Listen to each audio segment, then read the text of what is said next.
Next time you're on the Vlad or one of those people's interviews, you gotta tell them, man, I ain't never bought 50 cents since we got rich. The whole time we got rich, I ain't even bought that can't sleep. What did you buy, John? Something. And this guy said he was in the car when 50 Cent got shot. He was in the car. In the car. When 50 Cent got shot. 50 got shot. He had a close relationship with 50. He was also the president of Inc. And you know, it's doing its views and everything else like that, but there's no real pushback or anything. And then 50 goes on Instagram with a screen capture of this interview about being in the car when he got shot with the word fraudulent. Why is everybody saying, I'm gonna give you the, tell the world why people think Vlad is the police. Why?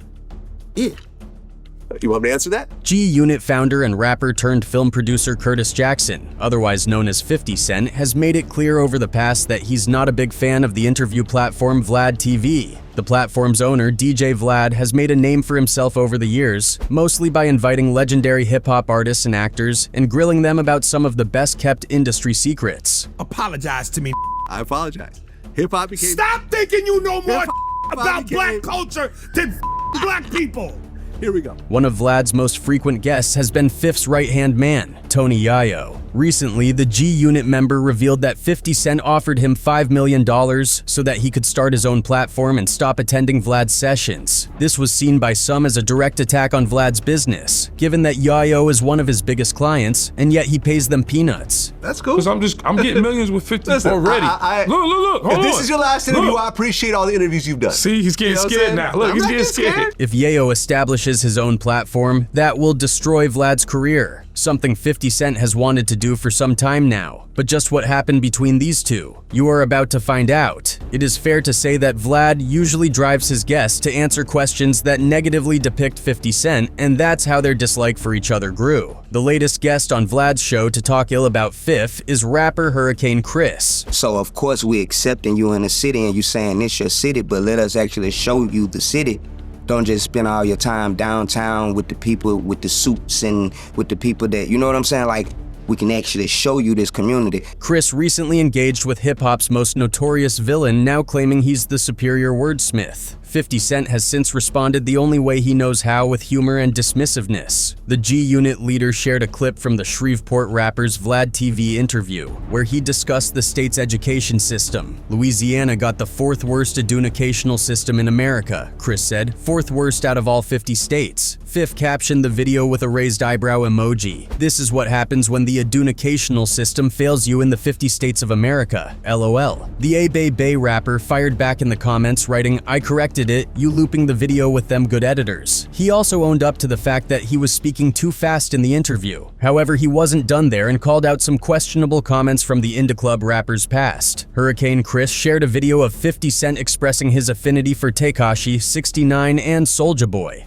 69 not from the street, the Power executive producer said. "I liked him because, like I liked Soulja Boy. When he came, I looked and I was like, he's 16 years old." Chris wrote in the post caption, "I write 16S, you like 16S." In a separate post, he called out Fifth for targeting him, saying educational and not the entire message. "A fake person will always try their best to make light of a real situation," he said. "Louisiana has a very challenged educational system and I want to bring awareness and help our youth. Some people actually think it's a joke, but true colors will show." This is the latest chapter of their ongoing feud. It began when the 35-year-old called out the Get Rich or Die Tryin' artist for not booking any local talent for his Humor and Harmony weekend in Shreveport. He also took issue with him spending $500,000 on local officers to be security for the festival, saying that the money should have gone to the youth. In the VladTV interview, Hurricane Chris took things a step further and said 50 Cent can't out-rap him after Fifth said his music gets no play in his ride. With any type of musical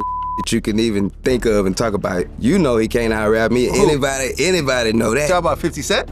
Yeah, I'm talking about 50 Cent. Come on. "I will slaughter his A with any type of musical S that you can even think of," he said. "You know he can't out-rap me. Anybody knows that. He cannot out-rap me. He does not make better music than me right now. He don't make better songs than me. If 50 made a song right now and I made a song right now, I'ma smash that. Go listen to me and Boozy's song we just dropped. 50 can't make that. As mentioned earlier, Hurricane Chris is not the only artist Vlad has used to try and get to 50 Cent. He has unsuccessfully tried several times to get Tony Yayo to flip on Fifth, but loyalty has so far reigned supreme, with the Power Universe producer now urging Yayo to stop honoring Vlad's interview invites. Did 50 ever, like, write your lyrics, or did you always write your own lyrics? Nah, I always wrote my own lyrics. Every time? Yes. Because there'd be no shame in saying that this dude who's phenomenal. 50, I mean, come on. Just recently, DJ Vlad queried Tony Yayo about the origins of his lyrics and if 50 Cent had a hand in writing them. Vlad brought up tracks like So Seductive, which prompted Yayo to clarify that while 50 Cent wrote hooks for several songs, including So Seductive, he had consistently penned his own lyrics. With a nod to Drake's public use of ghostwriters sparking discussion, Yayo distinguished between the roles of hooks and lyrical content, reinforcing the norm of self-written verses in rap. Fifth has mastered the true art of creating multiple revenue streams for himself. The multifaceted mogul has not only created some of the biggest TV series that cable has seen, but he's also had success in the spirits market, fashion realm, and of course the music industry. However, 50 has revealed on Big Boy's Neighborhood that he would have traded being in the spotlight with fellow G-Unit brethren Tony Yayo so that he could have did all of the business. The beauty of how G-Unit worked is my solo album took off so big that I just brought them with me.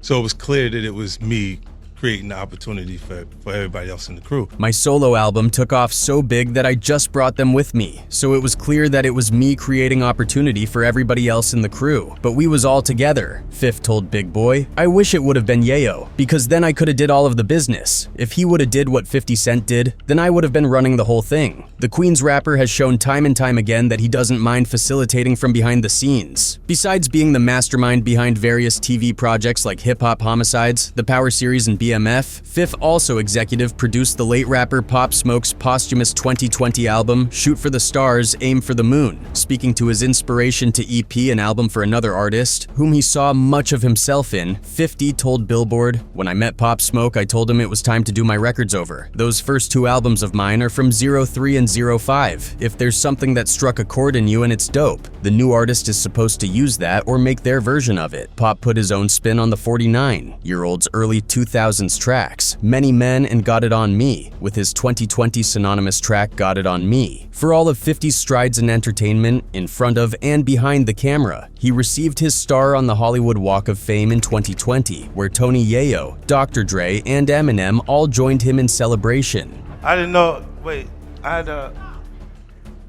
I prepared a speech,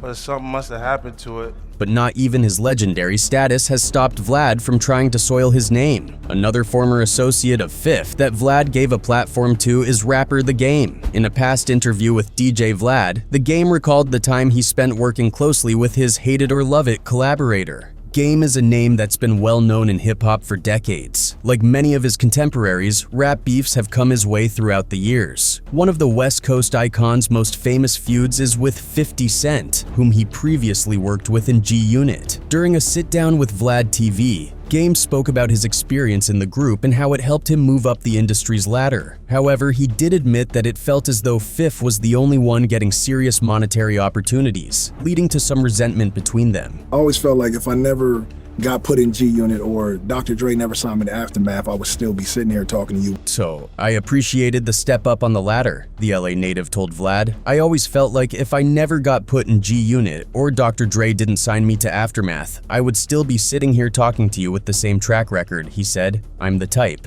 Like if I put my mind to something and I say this is what I want to do, that's just simply what I'm going to do. It was cool being in G-Unit, but then it wasn't because I felt like we was just in it. From Game's perspective, 50 was making the money and we was just in G-Unit. The Compton native wasn't specifically salty because of Curtis Jackson's hunger for success. Still, he was hurting while cast in the shadows of another lyricist while trying to reach the top himself. I definitely wanted to just be a solo artist and get to it, he admitted. Everyone else seems obsessed and jealous of Fifth, especially with Vlad trying to push for that. But the same doesn't count for Yayo. The G-Unit soldier made it clear in a past interview when Vlad tried to push him into talking about 50 Cent's beef with Ja Rule. We all kids Vlad, now want to put Vlad, it behind us. I'm just going to take it back to the first. Shut the up with that shit.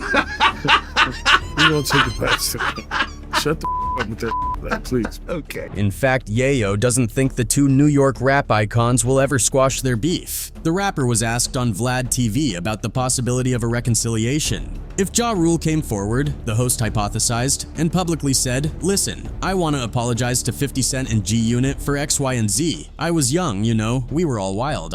We all have kids now, I want to put it behind us." Yayo, who was rolling his eyes and shaking his head almost as soon as the question started coming out of Vlad's mouth, flat out rejected the idea. "Shut the F up with that S, Vlad, please," Yayo answered. Spanning over 2 decades, their feud ebbs and flows these days. Back in January of 2023, 50 responded on social media to a clip of his music playing during Power 106.9's Jingle Jam concert where Ja Rule and Ashanti were performing. Around the same time, the award-winning rapper claimed that the Minnesota Timberwolves have been cursed ever since the organization allowed Ja Rule to perform at halftime. The clapback rapper responded by saying he lives rent-free in 50's head. In an interview with the Shade Room shortly after that exchange, Ja Rule didn't seem too receptive to the idea of he and 50 Cent resolving their differences, suggesting that if they were in the same room together, nothing would happen. To beat me, you're gonna have to me. And to me, you better be ready to die yourself. The beef between 50 Cent and Ja Rule continues to be a sore subject for G Unit, with Yayo previously claiming their mid-2000s feud with Terror Squad feud was the realest beef they've ever been involved in. Tension erupted in the mid-2000s after Fat Joe collaborated with J. Rule, with numerous diss tracks being traded between both G Unit and Terror Squad. Things then finally came to a head at the 2005 MTV Video Music Awards, where the crews exchanged disses on stage and nearly came to blows backstage. "Yo, the realest beef was with Terror Squad," Tony Yayo said in a previous Instagram video. "He was a real N, I gotta give it up. The realest beef was with Fat Joe and them. We outside." However, in a recent interview with the Shade Room, Ja claimed that he actually had no issue with the power mogul. "If 50 Cent was to walk in here right now, what do you think would happen?" he asked the interviewer, who replied, "Well, nothing obviously." "Exactly," Ja shouted in response. "That's what the F I'm saying. We don't have an issue. We don't have a problem." The interviewer then brought up the previously suggested verses between the pair, and how Fif shut the idea down because he didn't want to help make Ja Rule relevant again. "Like, come on, dog. I'm very relevant out here," Ja responded. "I don't have nothing to prove to anybody. I just want people to understand my side. My side of it is, I really don't give a F." It is almost safe to say that most rappers have attended Vlad's interviews except 50 Cent, and it's easy to see why. Fif was a gritty street rapper long before he was making millions as a television executive behind shows such as Power and Power Book 2, Ghost. In 2000, he was shot 9 times as he was leaving his grandmother's home in South Jamaica, Queens, and survived, a dicey subject that Vlad once brought on his platform, much to the discomfort of the Many Men hitmaker. The incident likely left much more than physical scars, and reliving it over and over again presumably isn't pleasant. So when the Get Rich or Die Tryin' legend noticed a past VladTV interview with former friend and ex-CEO Cal Dawson, he hit play and apparently didn't like what he saw. In the clip, Dawson claims he was with 50 Cent on the day he was shot, saying, "I was in the passenger seat, we pulled up in front of this house, and we're sitting in the car. Some kid had a hoodie on and a ski mask, and he started walking towards the vehicle and we paid him no mind, but as he got closer, he pulled out a gun and started shooting." But 50 called a cap on Dawson's story, taking to Instagram to put him on blast. After stamping a screenshot of the video with a big red fraudulent across the top of it, he captioned the post, "I want this video taken down now." Host and creator DJ Vlad clearly got 50's message and pulled the YouTube video down. It's no longer available on his YouTube channel or the VladTV website.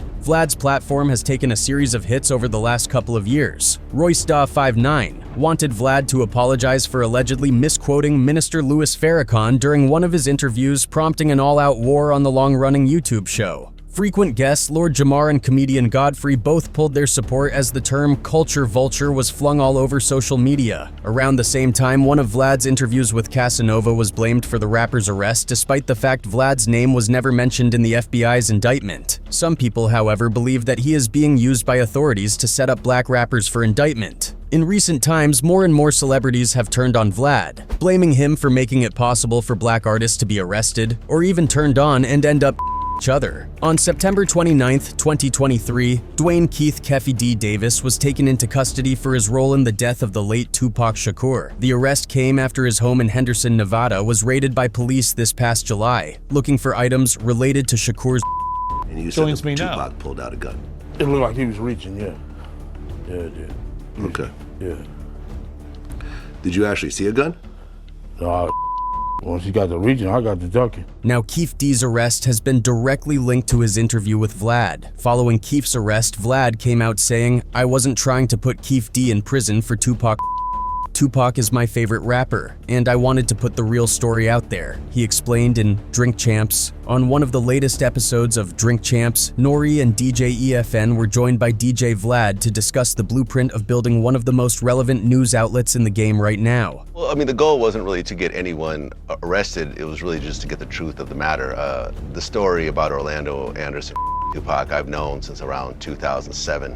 So this was essentially the worst kept secret in LA. Vlad was raised in San Mateo, California, at a time when the genre of rap was still fresh in the world. Though he lived across the map, the movement in New York City prompted him to start producing and slicing up mixtapes on his own. Vlad became a success story in that regard by creating respected efforts like Rap Phenomenon, which paid homage to artists like the notorious Big and Tupac in the 2000s. He eventually decided to switch gears before the start of the next decade. In 2008, he launched VladTV, an online media conglomerate for people of all industries to tell candid tales from their lives. To this day, the platform continues to generate millions of views and has garnered nearly 6 million subscribers on YouTube. The growing audience stems from the fact that the guest list is a cheat sheet of who's who in terms of cultural contributions. For example, acts like 21 Savage, Cat Williams, Soulja Boy, Orlando Brown, and of course, the fan favorite Boozy Badazz are among those with the most viewed videos in the catalog. I mean, when people do like that, you know, like, they just thinking about clicks, bro. They not thinking. Vlad explained how he first fell in love with hip-hop while living during the Cold War in the 1980s. Americans hated Russia, and I was the only person from Russia that people knew, he said when talking about his childhood. I'm not a minority, but we all related to each other on a certain thing, and I was drawn to hip-hop along with the other black kids and Spanish kids in my school, he continued. New York City breakers were starting to be shown on TV, and I just started falling in love with breakdancing, hip-hop, and graffiti and everything else like that. I would go home and watch Yayo, MTV Raps, and practice breakdancing moves in my living room, and that's kind of the start of my hip-hop career. The first part of DJ Vlad's moniker is not to be ignored. When he discussed his early days as a producer and mixtape jockey, the entrepreneur let it be known that he was a pioneer of the genre's heavy online presence. I was actually the first DJ to release a mixtape on the internet, he said about the 2001 Cypress Hill dedication to Soul Assassins. Before I knew it, people in like Sweden and the Czech Republic and Australia were hitting me like, "Yo, we bump this thing in our youth center all the time." And I'm like, I think I'm onto something here. For the first time, my S is actually being recognized outside of my bedroom.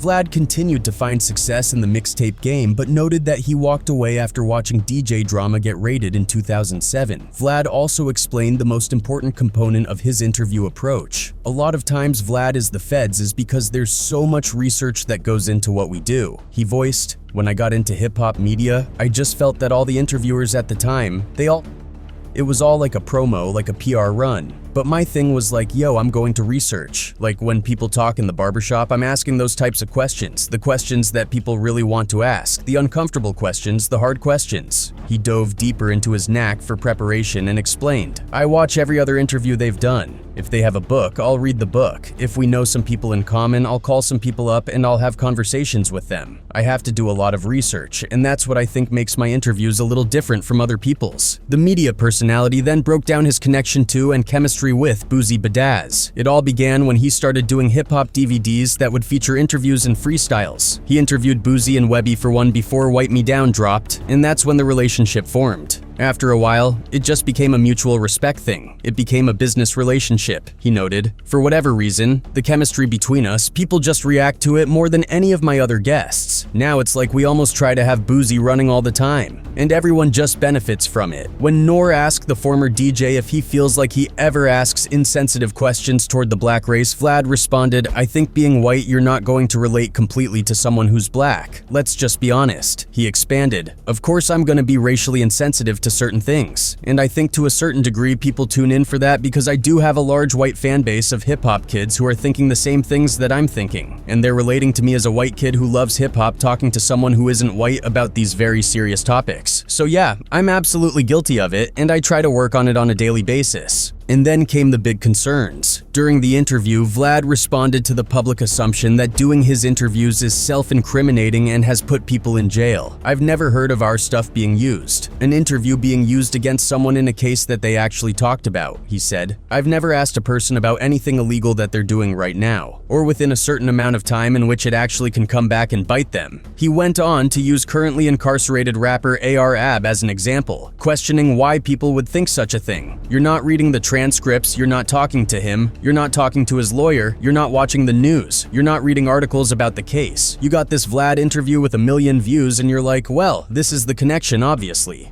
Well, coming out and explaining himself did not entirely help, as people like 50 Cent still believe Vlad does more harm to the black culture than good. So what's your opinion of this? Let us know in the comments section below. And that's it from us today. Until next time, thank you for watching.